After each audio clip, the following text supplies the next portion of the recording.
Hey, thanks for joining me. Good to see you. I'm Jerrel. I make games for a living. Today I wanted to discuss a topic that's pretty interesting. When Pokemon Brilliant Diamond and Shining Pearl launched, there were a number of glitches that people were able to use in order to speedrun the game. I saw this video the other day from Small Ant, and I will put the link to his video in the description. But it's got 6 million views, so you've probably already seen this video. Um, but I found it very interesting. He explained his process behind how it works or how he's able to get the glitch to work. And these glitches have been patched out, so you can't perform these yourself anymore unless you use an older version of the game, which I think you can still do. So this is so very interesting to me.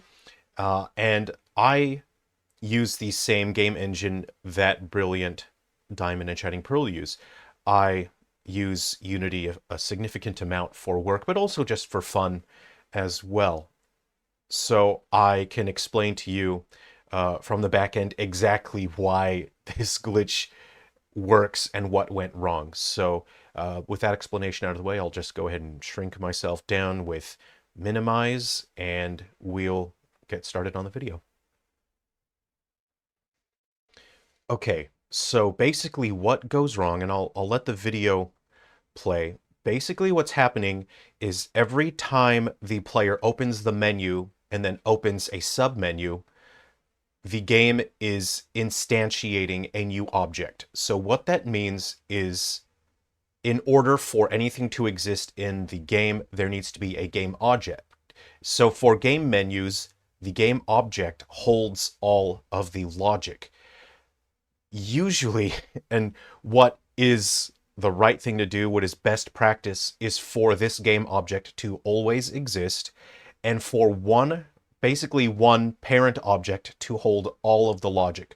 It holds all of the submenus, all of the programming, all of the graphics should be contained under just one object. As the player opens submenus, then sub-objects are turned off and turned on. They're disabled and enabled. So they always exist. Every single menu, every sub-menu should always exist. They're just enabled or disabled. This is best practice. There's no reason why you shouldn't do this. But for some reason, the developers of Brilliant Diamond and Shining Pearl, instead of doing that, what they did is they're instantiating a new object. They are creating a new object. That means that they're taking a template object and then they're saying, okay, add that to the world. Just create a new menu object, create a new submenu object. There's absolutely no reason why you should do this. It's not good for memory, especially in Unity, something like that. Especially with UI heavy objects will result in memory leaks and memory fragmentation. So this is something that you should never do. In your menus, you should never instantiate, you should never just create a new object and add it to the game world. But that is what is happening in this glitch, and that is why it's able to work, is by button mashing, players were able to instantiate multiple instances of submenus, of game menus. And it's bizarre that this is a decision that the developers chose to make. In any reasonably designed game, there would always be the parent object for the menu. It always exists. When you press the menu button, it just enables the menu. It does not create a menu, but in this case, it is creating the game menu. It is instantiating it and adding it to the world, which is a very bizarre decision. So there's something that is one of the most important concepts in game design is the concept of a switch. A switch is a variable. It is a value that is either true or false. You can think of it like a light switch. A light switch in your house is either on or off. If your light switch is on, then the light bulb will be illuminated. If the light switch is off, the light bulb is turned off. In the case of video games, how you disable the player from being able to walk around, from being able to interact with other objects, there would be a switch, a Boolean value, a bool value that would be something In my games, I refer to it as action locked. So if action locked is turned off, then the player is able to walk around. If action lock is turned on, then the player cannot walk around. Now, you have to make sure that you turn off action locked. When you open the menu, then you can say turn action locked on. That means that the player can't walk around, the player cannot interact with other objects. But if you have multiple menus open, as Small Ant is explaining here, you can have multiple menus open, and if you only close one of them, that means that every time the menu is closed, then the value of action locked is disabled. And that means that the player can then move around and interact even though one of the menus is still open, even though you are talking to an NPC. That's how the glitches work, is you talk to an NPC. When you talk to an NPC, the value, the switch of action locked is turned on. When it's turned on, the player cannot walk around. But if you have a menu open and you close out of it, then action lock is turned off and the player is able to walk around even though the event logic is still running. That's how these glitches are activating. He's also able to assign the old rod to multiple item slots.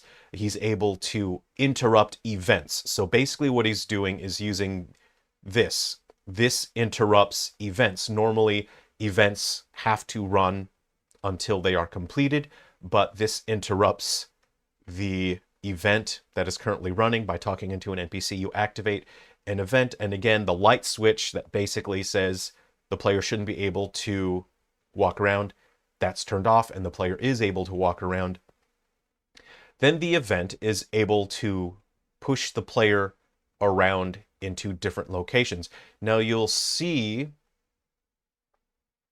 by interrupting, so he has the item menu or the quick item menu, he has an NPC event active, and he has a game menu active as well, with his very good explanation here. He's able to interrupt the ledge jumping action, which allows him to elevate, and then this closes the dialogue window, which interrupts the jumping action, and it keeps him stuck in the air. And the reason why this works is, again, for some reason, this game does not use simulated gravity. This would be done for performance reasons. Every single NPC that you have on the world map needs, if you were to simulate gravity, you would have to perform a collision check, and you would have precise collision checking with objects in the environment. All of those have a hit on performance. They have a performance cost. They cause the frame rate to drop. If you have a bunch of NPCs all running, they all have to check gravity. They all have to collide precisely with the terrain and objects. That is a performance cost. But that cost is so insignificantly small on a platform like the Switch. There's no reason why they should do this. The reason why the player is able to walk into the air is because the player does not have any simulated gravity. Gravity means check if there's anything below the player. If not, the player will drop straight down. That has a performance cost, but the performance cost is so insignificantly small. I don't know why they did this. To me, this is not... They would have done a bunch of work. It would have taken significant work because you have to program ladders, stairs, and it's a whole bunch of extra work thinking that you're going to optimize your game and make it run better when the performance boost that you get is so microscopic that there's no reason to do it. So they basically just invented a ton of glitches. Personally, I would have just used simulated gravity or gravity simulation, just have the character interact more actively with the environment. Plus, you never see a ton of NPCs on screen, so it's not like they would have had a huge impact. And secondly, you can actually just check the distance of the NPCs from the camera that's viewing the world, and if they are a certain distance, then don't perform gravity simulations. It's an extremely simple solution to not check gravity if an NPC is not on screen. And the fact that they've implemented this solution where the character has fixed height. Um, it's not something that if someone had a significant amount of experience working in these development environments, I don't believe this is a solution that they would have chosen. I feel that these developers, I'm not trying to say anything negative about them, but I feel like these developers do have experience, but it's likely in very different styles of games, different types of games, because obviously this game is made by people who are experienced game developers, but to me this looks like this is a genre that they don't have a ton of experience working in, particularly because the menus are being instantiated in a way that does not make sense. It's worst practice basically. So that's basically how these events are able to work. There's, you know, the walking through walls, the events scripting is able to force the player to walk to certain tiles while ignoring gravity, and that to me tells me that they are not using precise collision checking. Again, they're not using precise collision checking, most likely because they want to keep the game optimized for performance. But again, it doesn't make a big difference. And secondly, I think they're trying to maintain the tile movement from the original games, but that seems like a very silly, outdated mechanic to try to maintain, is that tile movement. It's part of what makes the game feel archaic and outdated, is this tile-based movement, and there was really no need for it, especially when you see games like the 2D top-down style Zelda games. They don't use tile movement. They feel great. So yeah, I don't really understand a number of the decisions they've done here. But look, 17 minutes. So this video is interesting. I will link to it if you'd like to watch the explanation from Smollett. Okay, I hope that was interesting. I hope you've enjoyed taking a look at that. If there are any other questions when it comes to games, if you'd like glitches or just weird quirks explained, you can let me know in the comments and I'll see if I can take a look. It depends on the game. There's some things that I can explain. If a game is made in Unity, that's basically it's very easy for me to understand the logic. If it's made in other game engines, it's um, uh, a little bit more nebulous for me, as they could be using solutions that I just don't understand or haven't seen before. Thanks very much for watching. Take care. Be well. Okay. I'll see you in the next video whenever I do explain another cool thing, I guess. I'll see you around.